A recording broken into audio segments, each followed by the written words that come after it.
Dans cette vidéo, je vais te montrer comment épargner selon tes revenus. Et oui, c'est très important d'épargner, que tu sois en prestation sociale ou que tu sois au chômage ou encore que tu sois smicard ou au revenu. Il faut épargner. Il faut te mettre de l'argent de côté. Car demain, on ne sait pas de quoi sera fait la vie. Alors, de l'argent épargné, on te le dira jamais assez.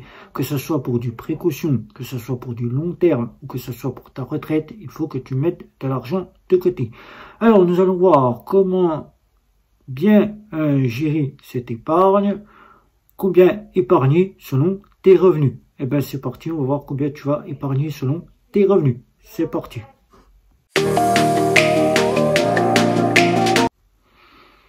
Salut à tous et bienvenue sur GC Compas. Je ne démordrai pas, je le dirai toujours quand je ferai un budget, il faut épargner.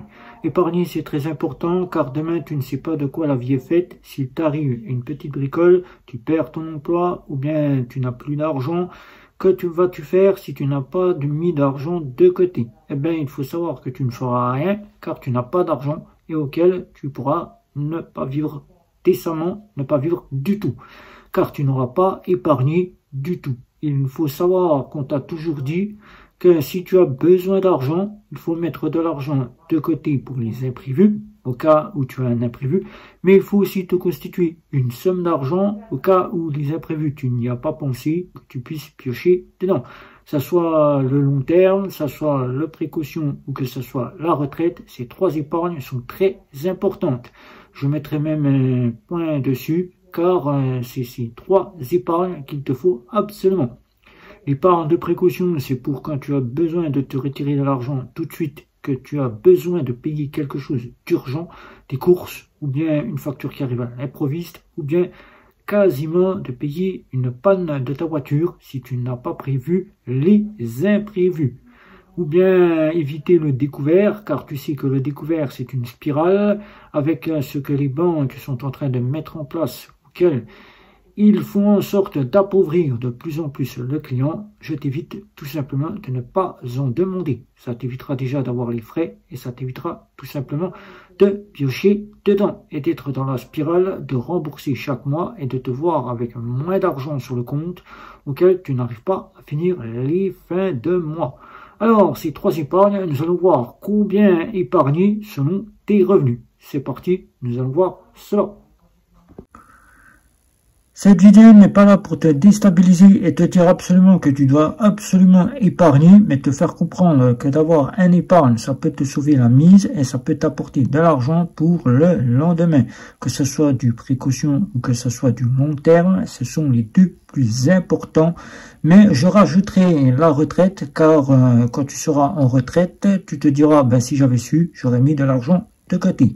Car avec la retraite auquel tu vas peut-être percevoir dans les années à venir, auquel tu n'en auras peut-être pas du tout, eh bien, avoir cet argent pourra te sauver grandement en cas de retraite. Pour la retraite, un PEA, un côté PER ou une assurance vie sera le plus important.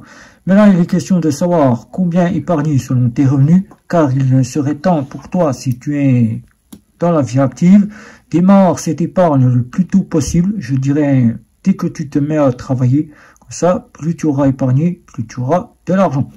Alors, je t'invite à regarder ce petit comparatif que j'ai fait ici, selon les revenus. Combien épargner selon tes revenus? Les revenus, c'est prestations sociales, le chômage ou encore ton salaire. Car tu peux le faire très bien quand tu es en prestation sociale. Car les prestataires sociaux pensent qu'ils ne peuvent pas épargner, mais s'ils s'y mettent avec un peu de bonne volonté, ils peuvent se récupérer quelques euros d'épargne chaque mois qu'ils mettent de côté et ils peuvent très bien avoir un petit épargne constant. Alors, si tu gagnes entre 800 et 1200 euros, c'est une base auquel je me suis basé sur un couple en prestation sociale qui a 800 à 1200 euros. Là, ici, je me base sur son petit point de pourcentage que je me suis fixé, car il faut savoir, quand tu as des revenus comme ceci, tu as besoin de plus d'un côté de sous pour pouvoir vivre dans tes points de vie quotidienne, c'est tes courses, tes factures, etc. Tu as besoin au moins de 80% pour payer tes factures, payer tes courses, payer tes loisirs, payer la voiture, etc., etc. Donc, je me suis fixé 80, 10, 10, et ça sera sur du 10% que tu devras épargner. Donc, en faisant cela, 10%, tu mettras 80 euros si tu as 800 euros. Pour 1000 euros, que tu sois dans CITA, que tu bosses, ou que tu sois au chômage, ou que tu sois en prestation sociale, tu mettras 100 euros. Et pour toi qui bosse, qui est en prestation sociale, ou qui est au chômage et qui touche 1200 euros, tu mettras 120 euros de côté.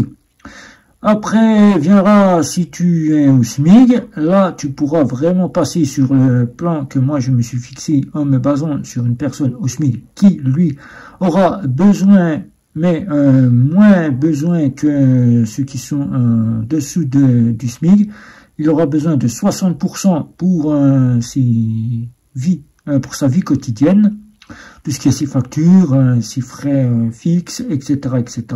Il devra avoir 60%. Et pour le reste, ça sera du 20% pour ses épargnes, car il mettra 20% sur les loisirs qu'il rajoutera. Comme ça fera du 100% total de son revenu total. Donc pour les épargnes, ça sera du 20%. Donc 20%. Pour le SMIC, c'est environ 1426 euros. Moi, je l'ai arrondi à 1400. Donc, il mettra 280 euros. Tu mettras 280 euros si tu es au SMIC. Pour un salaire de 1500 euros, tu y mettras 300 euros, car ça sera du 20%. Pour un salaire de 1800 euros, tu mettras du 360 euros. Voilà, d'épargne. Pour un salaire de 2000, ben, ça montera à 400 euros. Pour un salaire de 2300 euros, ben, tu épargneras, tu mettras 460 euros sur tes épargnes. Pour un salaire de 2500 euros, tu y mettras 500 euros d'épargne sur ton épargne, sur tes épargnes. Pour un salaire de 2800 euros, tu y mettras 560 euros d'épargne. Et pour un salaire de 3000 euros, tu y mettras 600 euros. En me basant là-dessus, donc, j'ai pu me dire que ces personnes-là avaient besoin de 60%, mais au-delà, ces personnes pourront enfin prendre le 50, 30, 20. Le point où qu'on dira toujours, si tu fais la règle des 50, 30, 20, tu t'en sortiras. Mais à notre époque, j'ai donc changé pour les personnes qui sont à faible revenu. J'ai donc mis un petit peu moins de vie quotidienne pour les personnes qui sont au SMIC et qui gagnent jusqu'à 3000 euros, car eux, avec 60%, ils y arriveront, car ils ont un salaire plus constant. Et pour le reste, eh ben, eux, ils peuvent très bien faire avec le 50-30-20. Donc pour le 50-30-20, tu garderas juste la partie des 20%, tu ne changeras rien. Donc pour tes épargnes, tu calculeras ton salaire pour les 20% du 50-30-20. Voilà. Donc voilà combien tu dois épargner selon tes revenus. Donc je te le remontre ici, 80% si tu as 800 euros. Donc, toutes les personnes qui sont à ce niveau-là, ce sont les prestataires sociaux et ceux qui sont au chômage. Si tu es, moins du SMIC et que tu bosses, tu as 1000 euros, et que tu es prestataire social, que tu as 1000 euros, ou bien que tu es au chômage, que tu as 1000 euros, c'est 100 euros, car c'est du 10%. Voilà. Et ben, si tu as 1200 euros, pour toutes ces parties-là, tu épargnera à 120%. Et le reste, j'ai décidé de faire au 20%. Donc, pour tout le reste, ça sera du 20%. Voilà. Donc, voilà combien tu dois épargner selon tes revenus. C'est une estimation. Tu fais selon ce que tu peux mettre en argent. Ici, c'est une règle que j'ai établie selon les ressources, car je me suis mis dans la peau de chacune de ces ressources pour voir si avec ces ressources-là, j'avais besoin de plus de vie quotidienne ou moins de vie quotidienne et plus d'épargne. Tout dépend de ce que je gagnais en me mettant dans cette peau de ces personnes-là. Donc, à toi de le faire aussi. Donc, vas-y.